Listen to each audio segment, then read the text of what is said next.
Assalamualaikum warahmatullahi wabarakatuh. Perkenalkan, nama saya Zakia Sari Zahra dari Prodi Pendidikan Agama Islam Lokal 2. Di sini saya ingin menjelaskan tentang hakikat manusia dan peradaban dan dinamika global dalam perspektif Al-Quran. Manusia diciptakan oleh Allah Subhanahu wa Ta'ala berbeda dari makhluk yang lain. Manusia memiliki akal, jasmani, dan rohani. Dari akal itulah yang membedakan manusia dengan makhluk yang lain. Melalui akalnya, manusia dituntut untuk berpikir, untuk menciptakan sesuatu yang berguna dan bermanfaat bagi dirinya sendiri ataupun orang lain.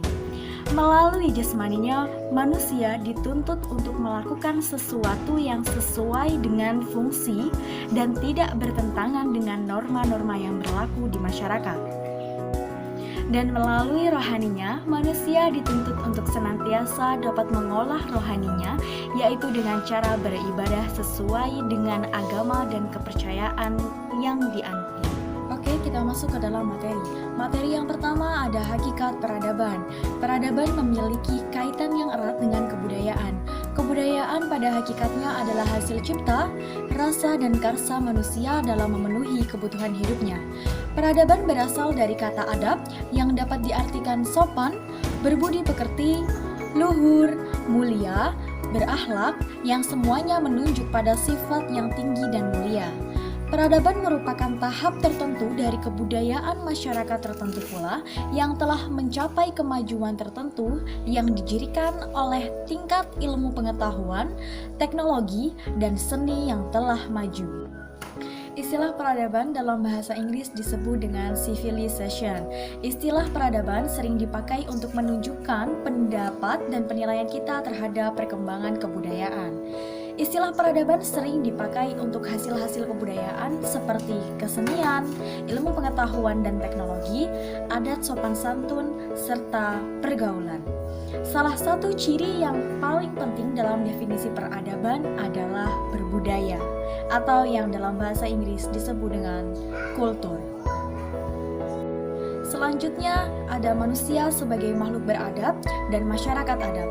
Peradaban tidak hanya menunjukkan pada hasil-hasil kebudayaan manusia yang sifatnya fisik seperti barang, bangunan, dan benda-benda. Kebudayaan merupakan keseluruhan dari budidaya manusia, baik cipta, rasa, dan karsa. Adab artinya sopan. Manusia beradab adalah manusia yang bisa menyelaraskan antara cipta, rasa, dan karsa.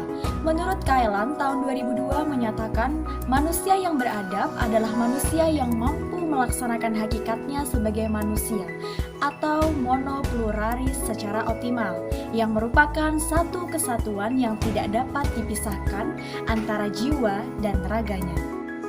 Konsep masyarakat adat berasal dari konsep civil society, dari asal kata society civilis. Istilah masyarakat adat dikenal dengan kata lain sebagai masyarakat sipil, masyarakat warga, atau masyarakat madani. Istilah civil society dapat diterjemahkan dalam bahasa Indonesia. Yang pertama ada civil society diterjemahkan dalam istilah masyarakat sipil. Sipil artinya sipil, sedangkan society artinya masyarakat. Yang kedua ada civil society diterjemahkan dengan masyarakat beradab atau keberadaban. Ini merupakan terjemahan dari civilize atau beradab dan society atau masyarakat sebagai lawan dari masyarakat yang tidak beradab. Dan yang ketiga ada civil society diterjemahkan sebagai masyarakat madani. Kata madani merujuk pada kata Madinah, kota tempat kelahiran Nabi Muhammad SAW. Madinah berasal dari kata Madaniyah yang berarti peradaban.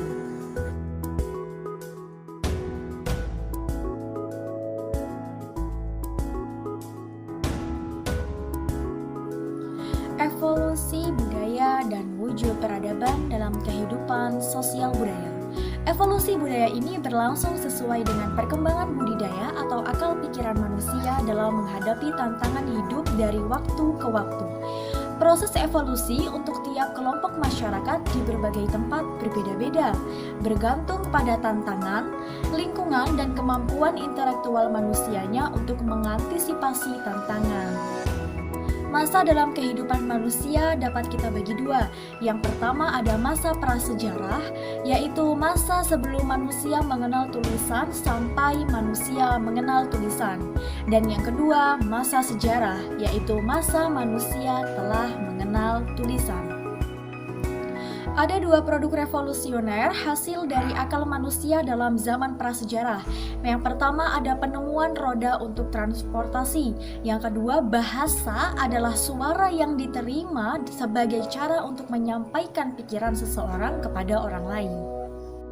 Menurut sejarah Indonesia, R. Supomo membagi menjadi 4 masa. Yang pertama, zaman prasejarah, yaitu sejak permulaan adanya manusia dan kebudayaan sampai kira-kira abad ke-5 Masehi. Yang kedua, zaman purba, yaitu sejak datangnya pengaruh India pada abad pertama Masehi sampai dengan runtuhnya Majapahit sekitar tahun 1500 Masehi. Yang ketiga, zaman Madya, yaitu sejak datangnya pengaruh Islam menjelang akhir kerajaan Majapahit sampai dengan akhir abad ke-19. Dan yang terakhir, zaman baru atau modern, yaitu sejak masuknya Anasir Barat atau Eropa dan teknik modern kira-kira tahun 1900-an.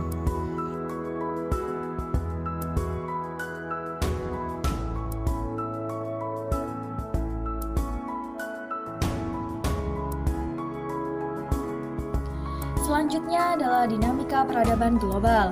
Menurut Arnold Y. Toynbee mengatakan bahwa lahirnya peradaban itu diuraikan dengan teori challenge and response.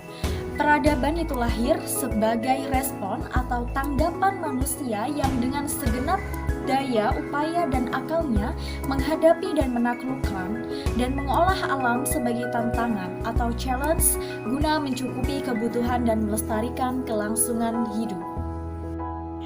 Teknologi lahir dan dikembangkan oleh manusia dan ilmu untuk menguasai dan memanfaatkan lingkungan sehingga kebutuhannya dapat terpenuhi. Penerapan teknologi itu bertujuan untuk memudahkan kerja manusia agar meningkatkan efisiensi dan produktivitas. Gelombang perubahan peradaban umat manusia. Gelombang pertama dikenal dengan revolusi hijau. Dalam gelombang pertama ini, manusia menemukan dan menerapkan teknologi pertanian. Gelombang kedua adalah adanya revolusi industri terutama di negara-negara barat yang dimulai dengan revolusi industri di Inggris. Masa ini dimulai dengan penemuan mesin uap pada tahun 1712.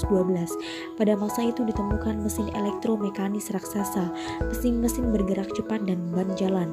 Gelombang ketiga merupakan revolusi informasi yang ditandai dengan kemajuan teknologi informasi yang memudahkan manusia untuk berkomunikasi dalam berbagai bidang. Yang terakhir adalah problematika peradaban global pada kehidupan manusia. Peradaban global yang tengah terjadi dewasa ini tidak bisa dipisahkan dari globalisasi itu sendiri. Kata globalisasi diambil dari kata global yang maknanya adalah universal. Globalisasi adalah suatu fenomena khusus dalam peradaban manusia yang bergerak terus dalam masyarakat global dan merupakan bagian dari proses manusia global. Kehadiran teknologi informasi dan teknologi komunikasi mempercepat akselerasi proses globalisasi ini.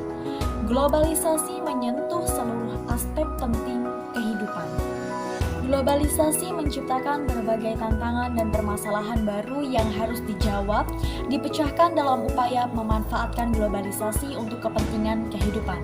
Wacana globalisasi sebagai sebuah proses ditandai dengan pesatnya perkembangan ilmu pengetahuan dan teknologi, sehingga ia mampu mengubah dunia secara mendasar. Oke, terima kasih atas perhatiannya. Semoga bermanfaat. Wassalamualaikum warahmatullahi wabarakatuh.